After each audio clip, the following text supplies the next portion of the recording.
So ek het vir jou ietsie saamgebring, miskien wil jy dit saamvat vir die jaar. Weet, vir die ouens wat nog nie 'n voorneme het nie. Weet, 'n nuwe jaar, nuwe voornemens, soos om gesonder te leef. Maar eers moet die laaste van Desember se braaivleisslaag geëet word. Of dalk, dis 'n nuwe jaar, maar jy bly in Pretoria en jy weet verkeer is verkeer. Loadshedding is loadshedding en ons bid steeds harder as wat Eskom werk. Okay, werk hy nie vir jou nie. Goed. Ek hou van 'n nuwe jaar. Dis die enigste tyd wat 'n mens beloof om te verander sonder om te sê hoe.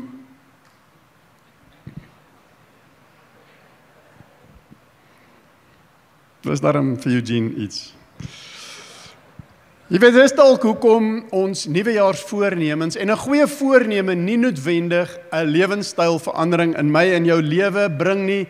En daarom, ouens, het ek en jy iets kragtiger nodigs binne in ons lewe as 'n voorneme vir ons jaar om amazing te wees.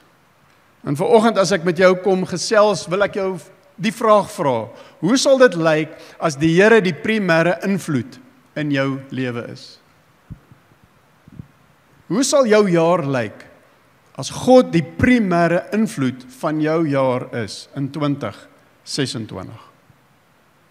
Hoe sal dit lyk aan die einde van hierdie jaar? Hoe kan dit lyk?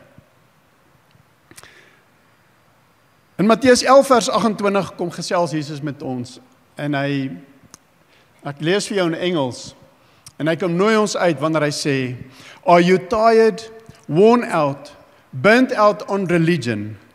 Come to me, get away with me and you'll recover your life.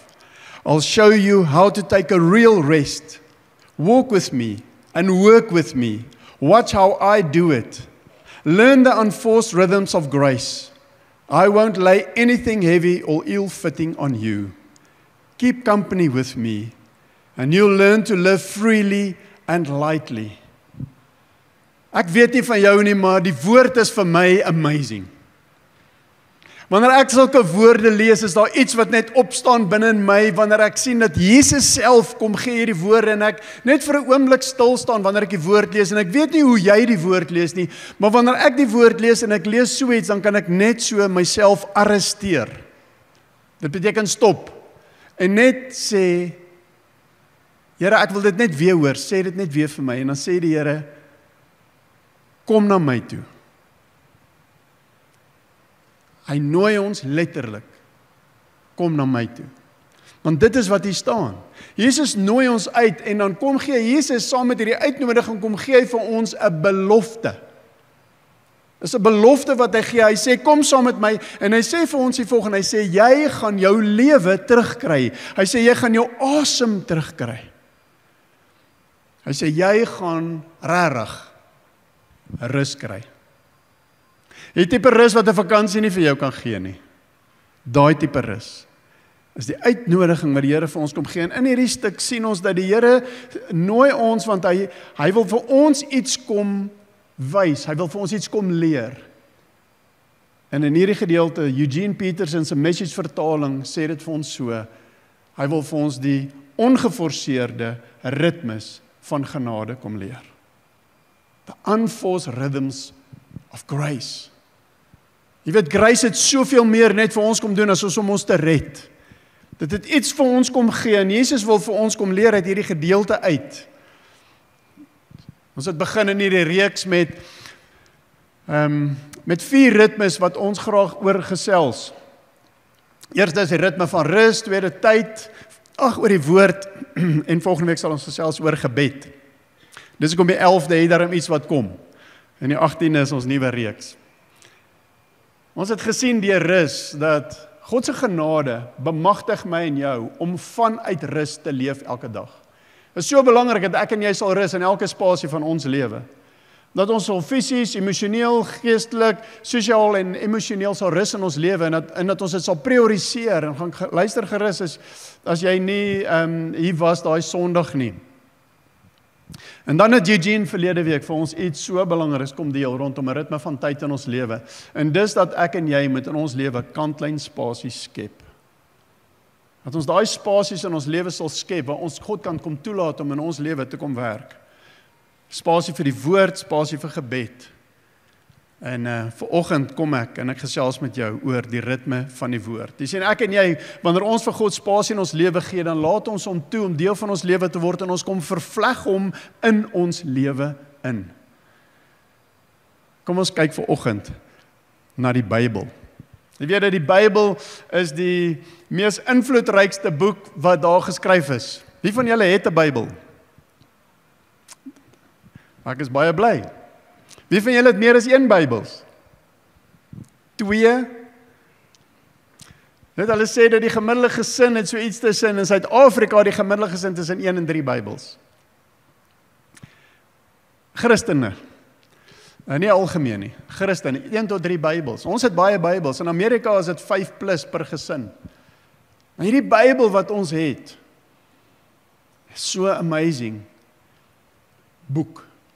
Dit is die mees invloedrykste werk wat ooit geskryf het. Dit is uniek, want dit bestaan mos uit 'n klomp boeke wat geskryf is deur baie mense oor 'n baie lang tyd, en die hele Bybel vorm 'n absolute geheel. Dit bly van alle tye, elke jaar na jaar, steeds die mees verkoopste boek op die rak. En dit is 'n boek wat vertaal is in die meeste tale van enige boek wat daar is.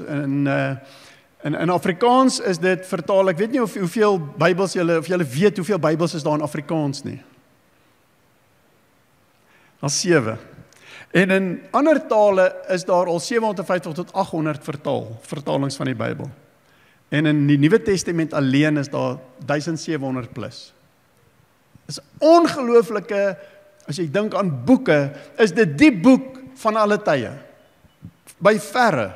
In Engels alleen is dit al 50 verskillende vertalings, en ek seker hier van julle wat 'n paar Engelse vertalings ook het. Dit is mos lekker om die Engels ook te lees, want dit is 'n baie ryker taal, en dit help ons om die Bybel amazingly te kan verstaan. Maar wat die Bybel werklik uniek maak, is dat dit nie net 'n menslike boek is nie, maar dit is ook die woord van God vir ons. In Hebreërs 1:1 sê, nadat God baie keer en op baie maniere in die ou tyd gespreek het, tot die vaders deur die profete, het in die laaste tyd tot ons gespreek deur die Seun. In Hebreërs 4:12 sê dit, die woord van God is lewend, kragtig, en dit dring deur tot die skeiding van siel en gees. Jy sien, wanneer ek en jy die woord lees, is dit nie net 'n voorbrein oefening wat jy het nie, hierdie groot breinlobbe van jou, jy weet, jy lees dit en jy sien die woorde en dit word hier mee gewerk. Maar die brein is iets wat eintlik hier in die binnekant van jou brein is, daar 'n stelsel wat ons die limbiese stelsel noem, en dit is wanneer jy die brein met jou limbiese stelsel ervaar, dit is die hart van jou brein, dat wanneer die woord eintlik hier binnekant in my lewe hier inkom, en hy tussen siel en gees, tussen been en ligamente, daar in jou diepste wese is die Bybel besig om te werk, en daarom is dit nodig dat ek en jy nie net die Bybel sal lees of sal bestudeer nie, maar dat ek en jy sal leer om die Bybel te lewe. Jy sien, is wanneer ek iets met hierdie hart van my brein, met hierdie emosionele kant van my brein, met my limbiese stelsel beleef, wanneer 'n deel van my, dan raak 'n deel van my. Sien, ek kan jou kar bestuur met 'n boek of 2 wat jy op die internet aflaai, en jy kan alles lees wat daar is, maar as jy nog nie in 'n kar geklim het nie, dan kan jy nie daai kar bestuur nie. En jy weet self dat wanneer jy in 'n kar vir die eerste keer klim, is dit nog steeds 'n bietjie van 'n moeilike oefening. Maar wanneer jy dit beleef, en jy dit begin doen, en jy maak foute, en jy doen goed reg, en my kinders het nooit daarvan gehou dat ek hulle leer nie, hulle wou by die oom gaan leer het, daar by die leerskool, want pappa het te veel vir hulle gesê, ry stadiger. Jy het, moenie so naby aan die mense ry nie, gaan stadig om die draai, moenie die breektrap om die draai nie. Papa, ek weet, moenie met my. Maar deel van daai is alles deel van leer en ervaar, en dit is wat ek en jy doen wanneer ons hier met die brein werk in ons lewe, en ons het toelaat om met ons te praat, en ons toelaat dat dit ons soms help om dit te doen wat ons nie te doen wat ons wil doen nie. Ek en jy moet dit ervaar binne in ons siel en ons gees. Matteus 4:4 sê, it is written, people do not live on bread alone, but on every word that comes from the mouth of God. Sien, ek en jy, ons het 'n geestelike, diep geestelike honger vir die woord van God binne in ons lewe.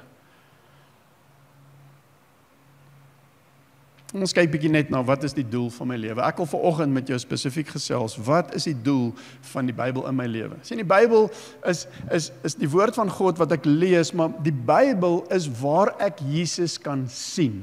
Ek kan hom beleef. En wanneer ek hom kan sien en wanneer ek hom beleef, dan leer ek hom ken. En dit is wanneer ek hom leer ken, dat ek deur hom leer ek myself ken, soos wat hy met my praat, en soos wat hy vir my wys, en soos wat hy my leer, is hy besig om my te leer oor myself, en hy is besig om aan my te openbaar wat hy sê van my, en wanneer ek leer by God wat hy sê van my, begin ek ook sien, wie het ek geword in hom, en ek leer by hom, hoe leef nou hierdie nuwe ek, wat 2 Korintiërs 5:17 van praat, wanneer hy sê, die ou is verby en die nuwe is hier. Dit wat gebeur met 'n mens wat glo in Jesus. Opgesom vanoggend wil ek met jou praat oor 2 goed. En dit is om Jesus te ken en om deur Jesus verander te word. Eerstens, die woord in ons lewe help ons om Jesus te ken. Daar's 'n verskil tussen om van iemand te weet en om iemand te ken. En net so is dit, daar's 'n verskil om van Jesus te weet en om Jesus Christus te ken as die Here. Johannes 5 vers 39-40 sê, Jesus praat en hy sê, julle bestudeer die skrifte, omdat julle meen dat julle daarin die ewige lewe sal kry. Dit is juis daardie skrifte wat oor my getuig. Julle wil nietemin nie na my toe kom sodat julle die lewe kan ontvang nie. Jesus praat hier met die fariseërs, met die wetgeleerdes, met hulle wat die Torah, wat die boek van daai tyd geken het en die profete geken het en wat dit bestudeer het en geleer het, maar hier staan hy voor hulle van wie daar gepraat is. Hier is hy, lewend. Hy's geopenbaar vir hulle en dis waarvan Jesus hier praat. Want die Bybel is in my en jou lewe, is dit hierdie amazing boek wat in ons lewe kom en is nie net 'n padkaart na die ewige lewe toe nie. Dit is nie 'n boek vir inspirasie of idees van mense in my en jou se lewe of 'n geskiedenisboek vol baie mooi en oulike stories wat ek ons sit in 'n kinderbybel nie. Nee, die Bybel is die openbaring van Jesus vir my en jou. Dis die uitnodiging om die een te kom ontdek wat die Alfa en die Omega is, wat die lewe en die lig is, wat die leeu en die lam is, Jesus Christus, wat die water en die manna in die woestyn was. Hy is die draer van die beeld van God en van die hart van die Vader. En ons sien reg deur die Bybel, sien ons dat die storie van die Bybel het nog altyd net gegaan oor Jesus. As ons kyk van van Genesis na Maleagi toe, dan sien ons, die boodskap is nog altyd Jesus.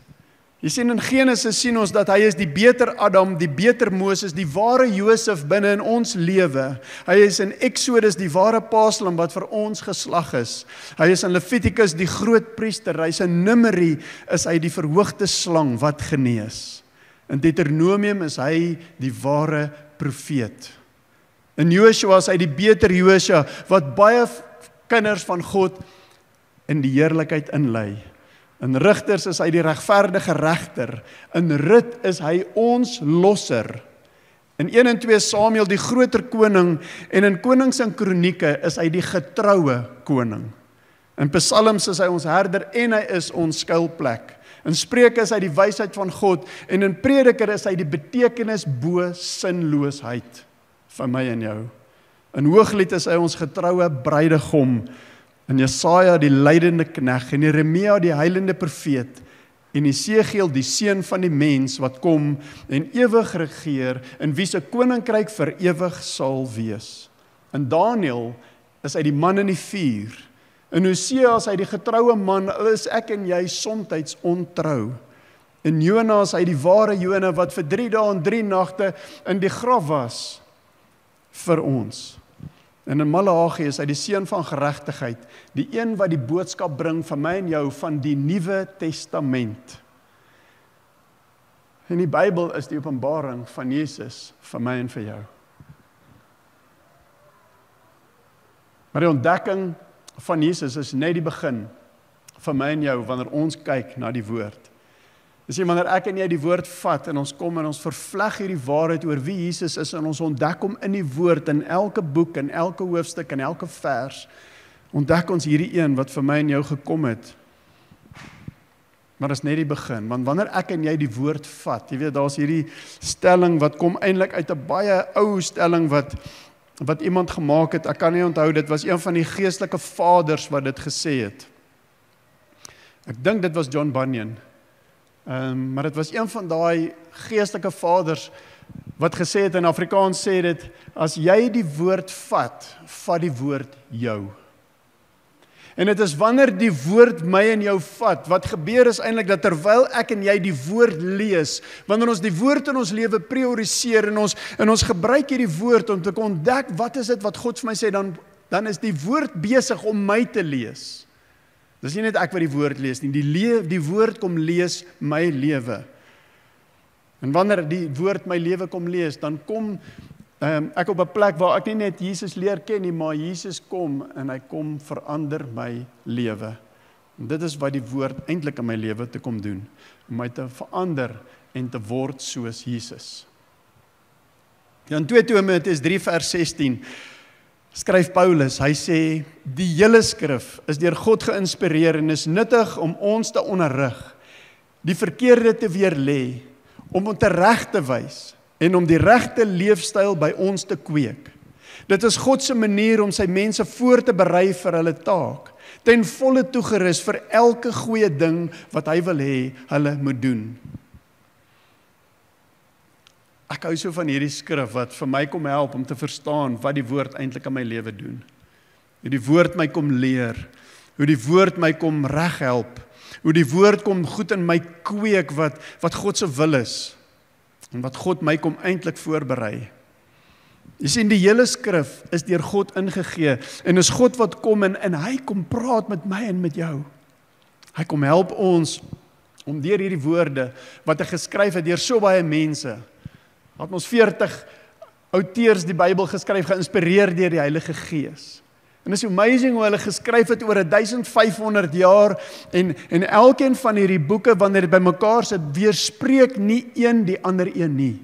Dat dit totaal 'n geheel woord van die Here is, wat alles saamgesels, en God deur dit vir my en jou kom inspireer om in ons lewe in te spreek. Het is net fenomenaal om te kan dink hoe God mense wat feilbaar is en mense wat so verskillend is en mense wat so beperkings het, gebruik het om so 'n perfekte woord, so kragtige, so lewende woord vir my en vir jou te skryf. Wat ek en jy die voorreg het om te kan ontdek elke dag.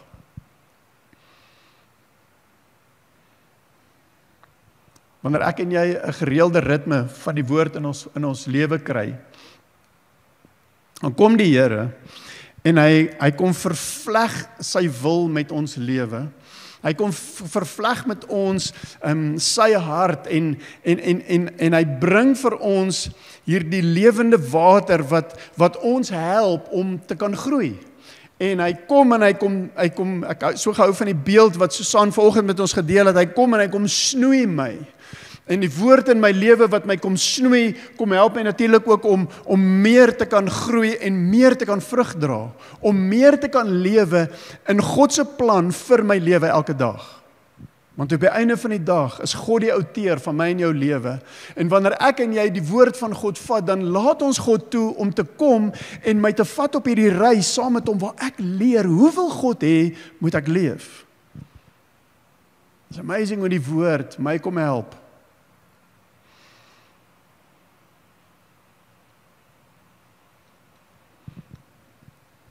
Ek dink een van die goed wat ook gebeur wanneer ek die woord in my lewe prioriseer, en dit word 'n ritme om toe te laat dat God my praat, is ek leer deur die Bybel, en deur Bybel te lees, leer ek om God se stem te hoor. Mense vra baie keer vir my, hoe hoor ek God se stem? Ek dink dat die primêre plek waar ek en jy kan leer hoe om God se stem te leer ken, is om die Bybel te lees, en om toe te laat dat die Heilige Gees in my lewe kom inspreek deur die woorde, want die Logos woord, die swart lettertjies op die wit papier, wanneer die Heilige Gees se inspirasie, daai lewe bring binne in jou, kan jy God hoor praat met jou. Wanneer God met jou kom praat, is dit die mooiste woorde. Ek hou so van die wat Dietrich Bonhoeffer gesê het, wanneer hy sê, the word of scripture should never stop sounding in your ears and working in you all day long, just like the words of someone you love.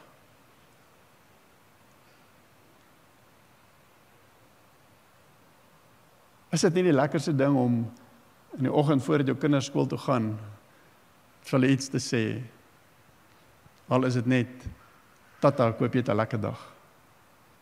Geniet die skool vandag. Dis weet, ander goed behalwe nou, jou kosblik is in jou tas en, hoor jy julle moet kom eet nie. Praat van daai woorde wat woorde van liefde is. En God die Vader, elke dag, wanneer ek en jy 'n ritme van die woord en ons spasie in ons lewe het, en ons laat toe, dat hy hier saam met my op 'n plek kan kom, waar ek net vanuit rus uit gaan leef. Vanuit stil wees gaan leef. En ek weet, ons lewens is partykeer so besig, en dis juis ouens, hoekom ons glo dat die Here wil met ons aan die begin van hierdie jaar net 'n bietjie kom praat. Oor ons ritmes. Maar hoe kan dit lyk as ek ritmes van genade in my lewe inweef en toelaat dat die Here dit gebruik in my lewe om iets hier te doen wat iets daar doen elke dag. En wanneer God kom deur sy woord, kom praat hy soos 'n pa wat lief is vir jou. Sien, die Bybel is nie iets wat ek en jy net elke oggend vinnig lees, omdat ons dit moet lees. Woorde wat ons lees, wat ons weer vergeet, baie gou, voor ons in die pad afry nie.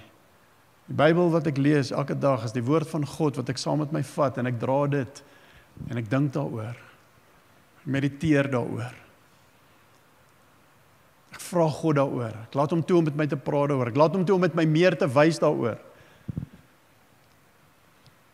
Here, hoekom het jy hierdie vandag vir my gesê? My pa het die gewoonte gehad. Nou jare terug, toe ons tot bekering gekom het, was amper so 'n ry gewees. Ek was 84, en my ma 85, en my pa 87. En ek onthou my pa, toe hy die Here ontmoet het, in die jare wat gevolg het, kan nie onthou tot wanneer dit was nie, maar weet, dis nou 'n paar jaar terug, 40 jaar, het my pa vir baie lank, hy het hierdie gewoonte gehad om elke oggend te sit by die ontbyttafel, en vat hy die skêr en dan knip hy die boks wat nou leeg is. Prenitro of Oats. En dan knip hy die boks, dan knip hy sulke kaartjies. So ons huis was vol van sulke pakke kaartjies. Verskillende groottes, want dit is nie altyd perfek nie. En dan sal my pa die woord wat hy gelees het daai dag, sal hy geskryf het op die kaartjie, en dan sal hy prestiek gevat het, en dan plak hy so in sy kar. So toe ek nou die kar by hom oorneem in die laaste maand, ons het hom geskuif na 'n versorgingseenheid toe neem ek sy kar oor, en toe moes ek eers al die prestiek skoonmaak. Jy weet, die woord van God is vir my en vir jou liefdeswoorde, wat ek en jy elke dag saamvat, en wat ek God toelaat om in my lewe in te spreek, en my te herinner, en wat hy vir my wil sê, en wie ek is. En hoe kan my jaar lyk, as God die een is, wat dit beheer. Sien, sy woorde in my lewe bly soos 'n echo, en daai echo van sy woorde in my lewe vorm my gedagtes, dit vorm my keuses, en dit vorm my lewe. Dis nie iets wat ek probeer doen nie, dis die kragtige werking van die woord binne my lewe. D.L. Moody was een van die bekendste predikers van die 19de eeu gewees. Een van die grootste beïnvloeders van die kerk, soos wat ons hom ken. Hy het gesê, the Bible is not given for our information, but for our transformation. Jy sien, Jesus Christus is die ewige Vader. Hy dra die hart van die Vader, wanneer ons Jesaja praat, en hy praat van sterke God, ewige Vader. Die ewige Vader hy is soos 'n vader in jou lewe, wat lief is vir jou, en 'n vader wat jou wil afrig. Jy ken hy paas wat wat hulle kinders vat na die sportveld toe en hy wil kind. Dis maar net die hart van die Vader. Is nie altyd reg nie, ons is nie altyd reg en perfek met hoe ons kinders, maar God is 'n perfekte Vader en hy is soos een wat jy wil afrig. Hoe leef my seun? Hoe leef my kind? Hoe is my kind? Hy's 'n afrigter wat ons leer soos 'n liefdevolle pa. In die 33 vertaling is hierdie Matteus 11:28 vir ons die bekende gedeelte waar Jesus sê, kom na my toe almal wat vermoeid en belas is. En hy het die prentjie gebruik van waar hy sê, my juk is sag en my las is lig. En hierdie prentjie van 'n juk wat hulle in daardie tyd gedoen het, is hulle het osse gejuk om saam te werk, saam te ploeg. En wanneer hulle osse gejuk het, dan het hulle 'n ou os gevat en hulle het 'n jong os by hom gesit. En hulle het die jong os aan hierdie ou os vasgemaak en hierdie ou os sal hierdie jong os moet oral te gaan waar hy draai, waar hy trek en hy leer by hom. En dis hierdie prentjie wat gebeur wanneer ek en jy 'n ritme van die woord binne in ons lewe inbou, dan kom ek en jy en ons kom maak onsself vas aan die woord. Ons kom maak onsself vas aan Jesus Christus. En ons laat hom toe om die een te wees wat my lewe beïnvloed. Hy kom leer my, vat my saam. Maar hy sê ook vir my, daar is 'n las. Dis 'n ligte las. Jy sien, ons is niks nie. Ons is niks wat ek en jy nou doen nie. Maar hy leer ons. En dit wat hy ons kom leer is 'n lewe wat lig is, 'n lewe wat vry is, 'n lewe wat in sy krag is. Die lewe wat hy vir my en jou bedoel het.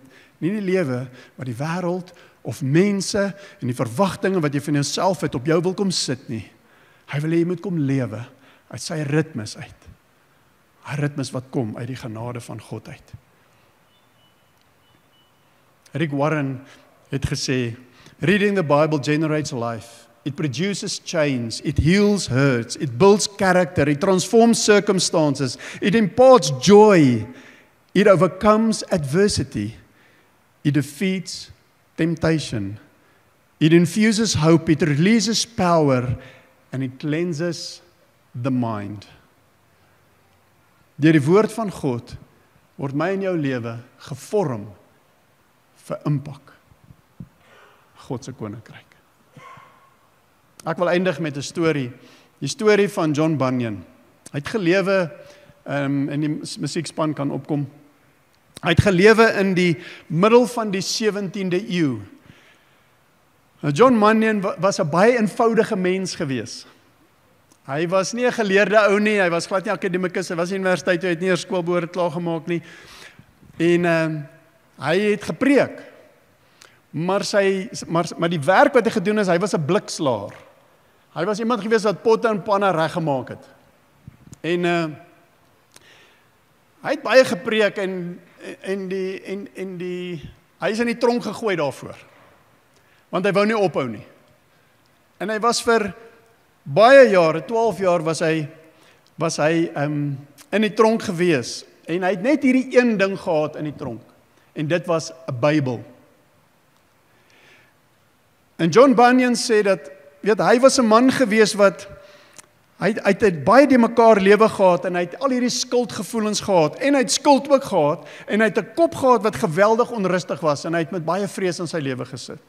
En terwyl hy in die tronk was, en hierdie moeilike plek was, het hy net 'n Bybel gehad, en hy het hierdie Bybel elke dag gelees. Hy het dit so baie gelees, dat hy gesê het op 'n stadium, if you cut me, I will bleed Bible. Hy sê, ek het die Bybel gelees, sodat ek kan staande bly in daai plek.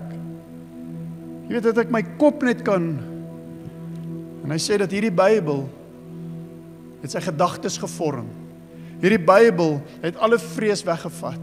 En die Bybel wat hy gelees het sy lewe elke dag kom betekenis gee. En daar in die tronk skryf John Bunyan 'n boek. Die boek wat na die Bybel die meeste gelees en die meeste verkoop is. 'n boek wat in die meeste tale vertaal is. Die boek Pilgrim's Progress. Ek Ek weet nie wat is jou situasie vanoggend rondom die Bybel nie, julle almal het julle hande opgesteek. Gaan dit met jou en die woord? Gaan dit met jou ritme? Ek weet dis baie mense wat gereeld die Bybel lees, maar is dalk ander wat jy wil graag. Ek dink is dalk mense ook wat nie 'n Bybel het nie, en as jy nie 'n Bybel het, kom vra asseblief vir ons vanoggend. Ons wil jou graag help met 'n Bybel. Ek praat nou die dag met iemand wat vir my sê, I read it, but I don't get something from it. Dalk is jy iemand wat ek verstaan nie. Dit is vir my moeilik. Ek glo vanoggend wil die Here vir jou kom sê, die Bybel is baie meer as die woorde op papier. Die Bybel is baie meer as daai woorde wat jy soms nie verstaan, wanneer jy Levitikus lees en jy moet lees van elkeen van die verskillende stamme, en jy moet lees hoeveel beeste het hulle gebring toe hulle geoffer het, en al daai verskillende goed. En die Here sê, ek wil vir jou kom oopbreek, nuwe goed. Ek wil jou kom van myself leer. Ek wil hê jy moet my vind binne in die woord. Ek glo die Here het in hierdie tyd dit vir ons makliker gemaak om Bybel te kan lees, deur al die verskillende goed wat daar is. Vandag, met slimfone, YouVersion, daar's soveel planne wat jy kan gebruik. Maar as jy net 'n goeie Bybel het, wil ek saam met jou vertrou dat die Here in jou lewe vir jou die krag en jou die wysheid sal gee om spasie te skep in jou lewe. En die woord te vat en toe te laat dat Jesus Christus op 'n nuwe manier in hierdie jaar homself in die openbaar, en dat jy kan kom en sê, Here, ek wil vir U spasie maak. Ek wil 'n ritme in my lewe bring. Staan saam met my asseblief.